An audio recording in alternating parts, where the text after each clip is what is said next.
terkait pendayagunaan dan pemberdayaan ketenaga kerjaan di Kabupaten Kutai Kartanegara ini sejauh mana nih Pak? Saat ini memang sedang giat-giatnya untuk melaksanakan menyerap tenaga kerja yang ada di Kutai Kartanegara. Program apa saja sih dari BPJS Ketenagakerjaan sejauh ini yang sudah dilaksanakan nih Pak? Baik, kalau di Kutai Kartanegara kita tidak melihat program dulu, tapi lihat dulu pesertanya itu sudah siapa saja sih gitu ya. Yang diberikan oleh BPJS Ketenagakerjaan apabila tenaga kerja ini mengalami kecelakaan kerja, ya, baik itu kecelakaan kerja yang terjadi di jalan, karena resiko terbesar itu biasanya di jalan raya. Assalamualaikum warahmatullahi wabarakatuh. Sobat Bersama ID, balik lagi bersama saya Aditya Setiawan dalam program podcast bertema pemberdayaan dan pendayagunaan ketenagaan kerjaan di Kabupaten Kutai Kartanegara. Kali ini sangat spesial karena saya kedatangan dua narasumber, yaitu Wakil Ketua DPRD Kabupaten Kutai Kartanegara Pak Alip Turyadi dan Kepala BPJS Kabupaten Kutai Kartanegara Pak Miswar. Apa kabar nih Pak? Baik. Oke. Mungkin pertama kita langsung ke Pak Alip nih Pak. Siap. Pak, sejauh ini dari kacamata Bapak sih terkait pendayagunaan dan pemberdayaan ketenaga kerjaan di Kabupaten Kutai Kartanegara ini sejauh mana nih Pak? Iya, terima kasih kawan-kawan. Assalamualaikum warahmatullahi wabarakatuh. Selamat pagi, salam sejahtera bagi kita semuanya. Hari ini saya berterima kasih diundang untuk berbincang-bincang dengan Pak Miswar, Kepala BPJS di Kukar.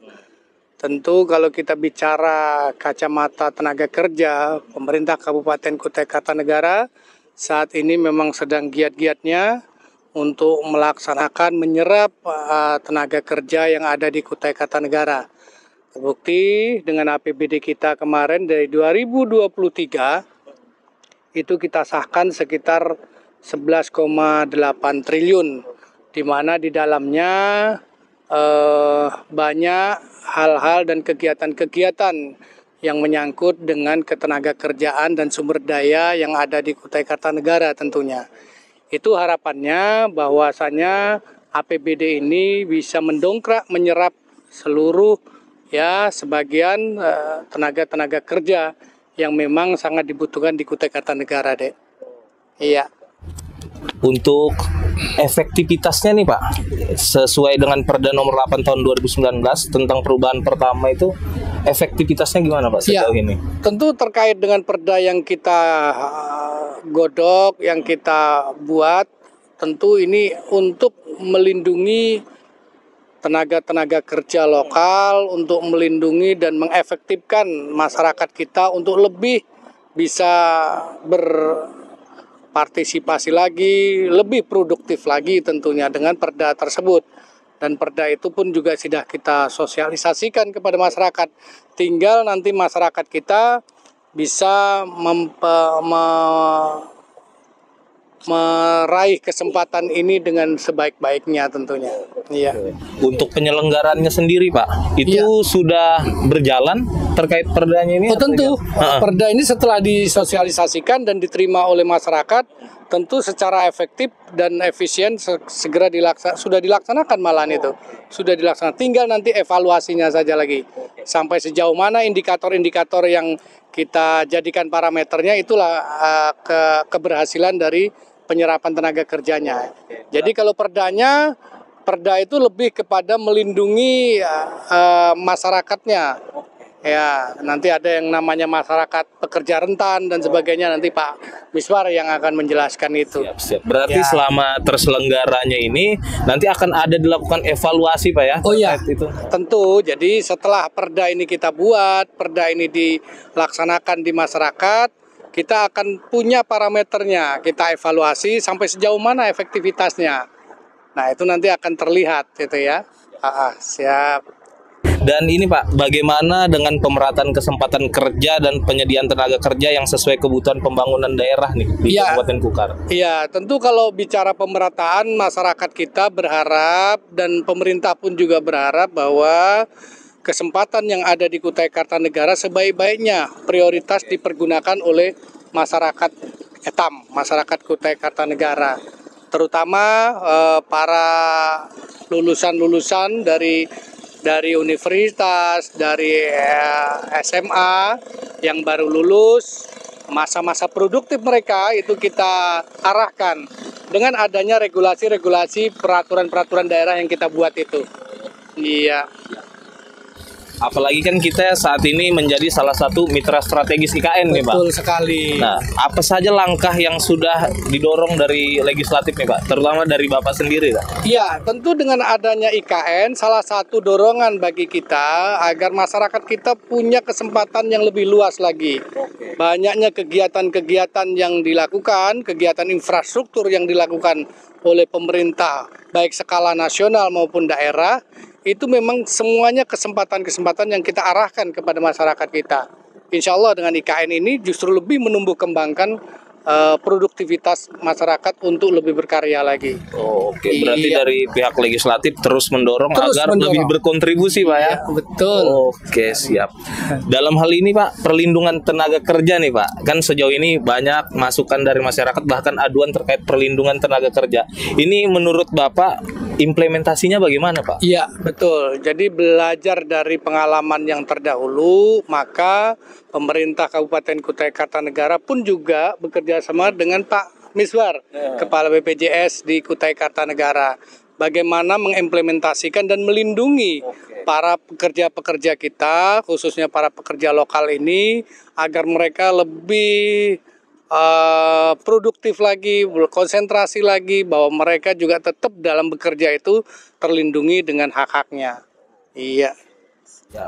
Dalam hal ini Pak, terkait peningkatan kesejahteraan ketenaga kerjaan nih Pak, keluarganya apa saja langkah yang sudah ditempuh selama ini dan ada nggak kendala yang dilakukan dari seorang legislatif Pak? Iya, tentu itu suatu mata rantai ya kalau bicara kesejahteraan, karena di mana produktivitas meningkat maka akan ada terjadi kesejahteraan. Itu yang terpenting. Jadi concern dari pemerintah adalah memberikan kesempatan agar mereka punya pekerjaan yang layak, kemudian penghasilan yang memadai, sehingga kesejahteraan yang diinginkan oleh pemerintah dalam hal ini mereka bisa menikmati itu, gitu. Dengan sendirinya akan terjadi kesejahteraan. Kalau dalam capaian-capaian ketenaga kerjaan, produktivitas dan penghasilan mereka yang mereka dapatkan itu menjadi penghasilan mereka yang cukup, tentu akan terjadi kesejahteraan baik bagi dirinya maupun keluarganya tentunya. Sejauh ini ada kendala nggak Pak yang ditemui dari legislatif untuk proses penyejahteraan ketenaga kerjaan nih Pak? Iya, tentu banyak hal ya, kesesuaian bahwa adanya lapangan pekerjaan yang sedemikian sementara peminatnya segitu banyak juga, sehingga ini harus menjadi apa ya, kalau istilahnya itu ada the drag man and drag police, ya, di mana masyarakat sumber dayanya harus ditempatkan ya sesuai dengan keterampilannya, sesuai dengan pengetahuannya.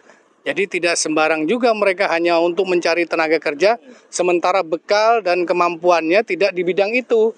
Nah, itu kendala-kendalanya yang harus kita sesuaikan memang. Itu. Jadi antara kesempatan yang ada dengan masyarakat sumber daya manusianya yang memadai itu harus seimbang. Itu makanya kita pemerintah selalu mengadakan pelatihan-pelatihan, mengadakan pendidikan-pendidikan bagi mereka yang memang akan kita berikan arahkan ke sana. Salah satu contoh di IKN banyaknya infrastruktur yang harus kita serap. Berarti kan backgroundnya adalah banyaknya masyarakat sumber daya kita yang dari latar belakang sipil, ya, tenaga-tenaga sipil, ya, tenaga-tenaga infrastruktur, sehingga itu bisa diraih oleh teman-teman kita. Ya, terkait pengawasan ketenaga kerjaan, ini kan sangat penting. Sejauh ini, apakah sudah sesuai standar yang ditetapkan soal perihal implementasi ketenaga kerjaan, ya, Pak? Kalau terkait dengan pengawasan, tentu pemerintah baik dari eksekutif, dalam hal ini Pak Bupati dan jajarannya, serta legislatif bersama-sama mendorong ini. Karena bagaimanapun terkait dengan pengawasan, tentu adanya anggaran yang kita gelontorkan. Itu pasti. Jadi berharap bahwasanya apa yang sudah kita anggarkan ini tepat sasaran, tepat guna, dan bermanfaat bagi masyarakat kita. Itu yang terpenting. Walaupun tepat dan ternyata tidak bermanfaat, itu juga harus kita evaluasi. Karena menyangkut dengan anggaran, kita berharap bahwa anggaran yang kita gelontorkan akan meningkatkan kesejahteraan bagi masyarakat Kukar. Itu yang terpenting deh. Oke, berarti sejauh ini sudah sesuai standar atau belum, Pak? Ya tentu kalau kita bicara prosedur sudah kita laksanakan kan gitu. Ya standarnya kita laksanakan, tinggal nanti ada evaluasi deh. Iya, tolok ukurnya, parameternya apa, lalu kita evaluasi di situ. Apakah sudah efisien dan bermanfaat bagi masyarakat atau seperti apa?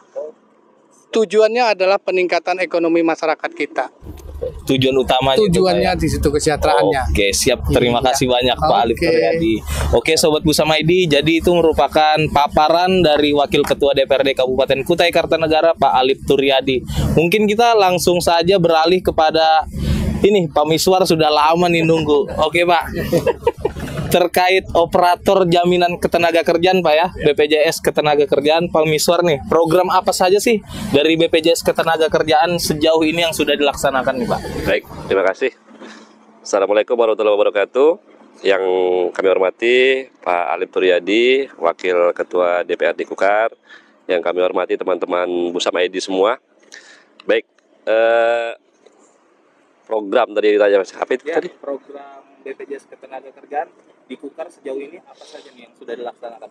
Ya, jadi kalau di Kutai Kartanegara kita tidak melihat program dulu, tapi lihat dulu pesertanya itu sudah siapa saja sih gitu ya. Ya, jadi kalau pesertanya dari BPJS Ketenagakerjaan ini tentunya ada mereka yang orang yang menerima gaji, menerima upah sebutannya. Terus yang kedua adalah tadi pekerja rentan yang disebutkan tadi Pak Alif, itu pekerja rentan bukan penerima upah, orang-orang yang tidak menerima upah. Terus yang ketiga ada namanya program jasa konstruksi, itu mereka pesertanya, ya, orang-orang yang bisa menjadi peserta BPJS Ketenagakerjaan itu dari 3 segmen itu. Nah, terus programnya seperti apa? Manfaatnya artinya ya. Manfaatnya yang pertama yaitu program jaminan kecelakaan kerja, perlindungan yang diberikan oleh BPJS Ketenagakerjaan apabila tenaga kerja ini mengalami kecelakaan kerja. Ya, baik itu kecelakaan kerja yang terjadi di jalan, karena resiko terbesar itu biasanya di jalan raya, ya. Terus resiko yang terjadi di kantor dan lain sebagainya. Yang kedua programnya itu adalah program jaminan kematian. Jaminan kematian di sini meninggal tidak ada hubungannya dengan pekerjaan. Nah, itu kami berikan santunan sebesar 42 juta rupiah. Terus program yang ketiga ini adalah program jaminan hari tua yang sifatnya itu menabung, ya, nanti pada saat berhenti bekerja bisa diambil lagi oleh tenaga kerja yang sudah berhenti baik secara mandiri maupun yang ter-PHK. Terus program yang 4 ada program namanya jaminan pensiun. Nah, jaminan pensiun ini sama dengan pensiun yang dimiliki oleh PNS mungkin ya. Tapi kalau kita kan tenaga kerja yang bersifat formal ya, swasta itulah bahasanya. Nah, ini jaminan pensiun ini bisa diambil lagi sama dengan JHT tapi sesuai dengan masa usianya. Nah, kalau usia sekarang itu BPJS Ketenagakerjaan jaminan pensiun itu usianya 58 tahun. Jadi kalau dia berhenti bekerja usianya 57 tahun, dia harus nunggu 1 tahun lagi untuk mengambil jaminan pensiunnya. Nah, itu kalau untuk jaminan pensiun.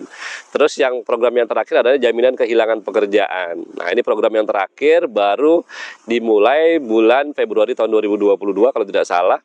Nah, jadi jaminan kehilangan pekerjaan ini diberikan kepada mereka yang berhenti bekerja dengan status ter-PHK.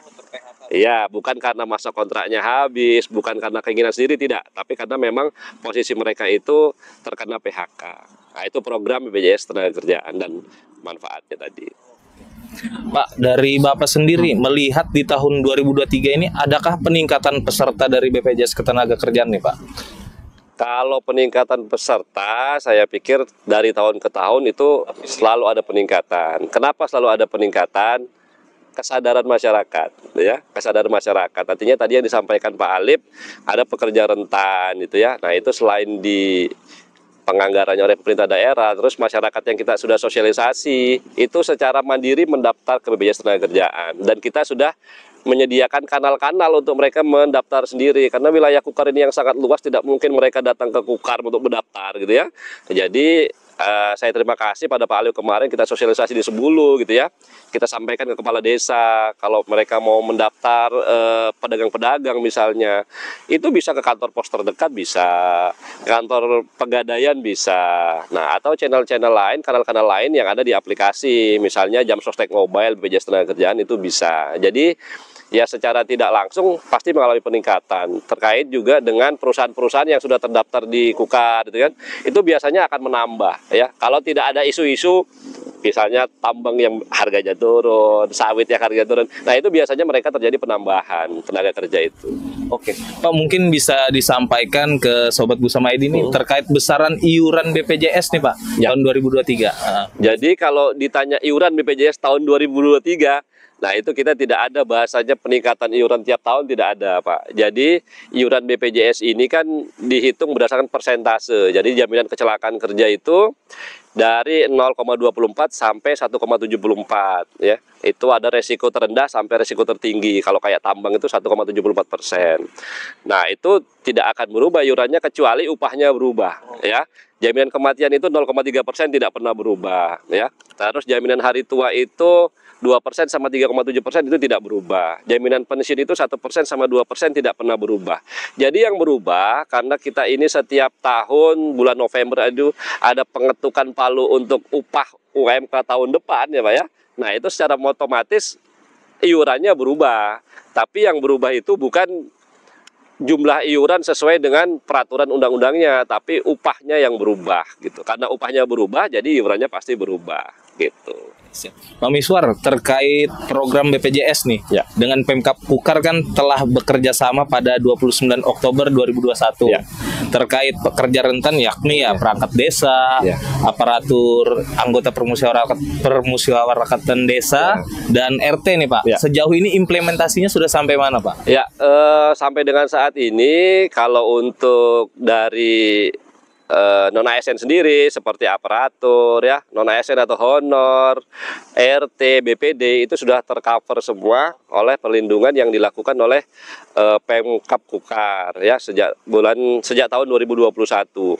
Untuk pekerja rentan sendiri memang 2021 juga, tapi itu bulan Oktober. Sampai sekarang berjalan ya. Bahkan untuk pekerja rentan itu kemarin terinfo itu sekitar 519 orang yang meninggal. Dengan manfaat itu kalau meninggal biasa itu 42 juta rupiah gitu ya.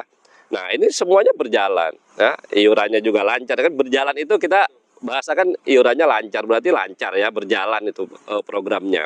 Yang lain-lain seperti non-ASN, terus aparatur ya, BPD itu berjalan. Pemerintah daerah sampai dengan sekarang masih konsisten tetap bayar iurannya gitu. Sejauh ini ada kendala enggak Pak dilalui sama BPJS nih? Kalau kendala sih saya kira tidak terlalu ya. Hanya saja mungkin ada beberapa sering ada pergantian gitu ya. Mungkin ada anggota RT yang berhenti gitu ya. Terus itu mungkin ada kepala desa yang meninggal dunia.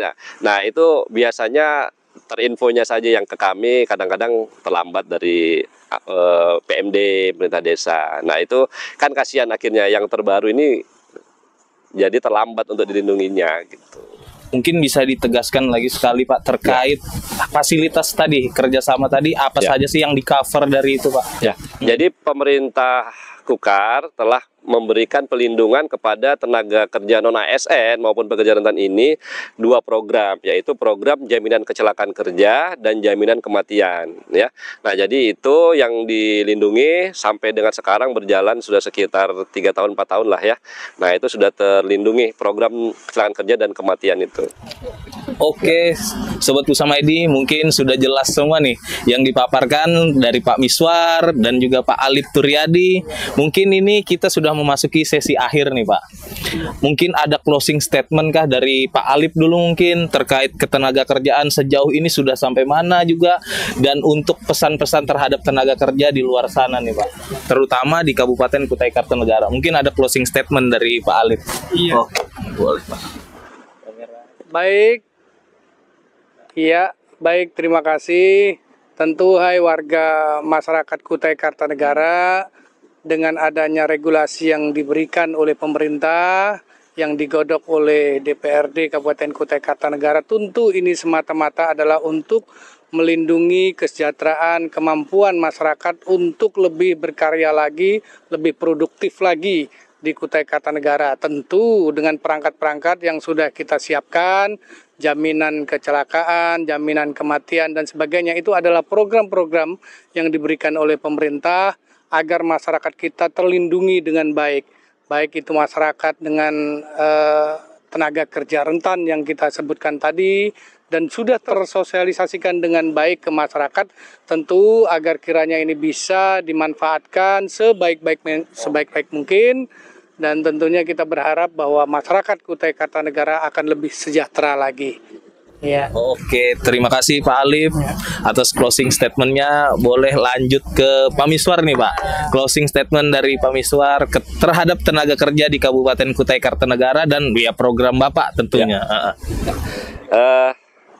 Kami sebelumnya berterima kasih kepada pemerintah daerah Kabupaten Kutai Kartanegara karena telah memberikan perlindungan kepada masyarakatnya. Kami berharap tidak hanya sampai di situ, masyarakat yang masih belum tercover melalui pemerintah Kabupaten Kutai Kartanegara dapat melakukan perlindungan secara mandiri dengan mendaftarkan dirinya, tumbuhkan kesadaran kepada masyarakat di sekitarnya untuk menjadi peserta dengan mendaftar di kanal-kanal yang sudah disediakan oleh BPJS Tenagakerjaan seperti PT Pos, Pegadaian, Perbankan, dan lain sebagainya. Mungkin itu aja. Oke, terima kasih Pak Miswar.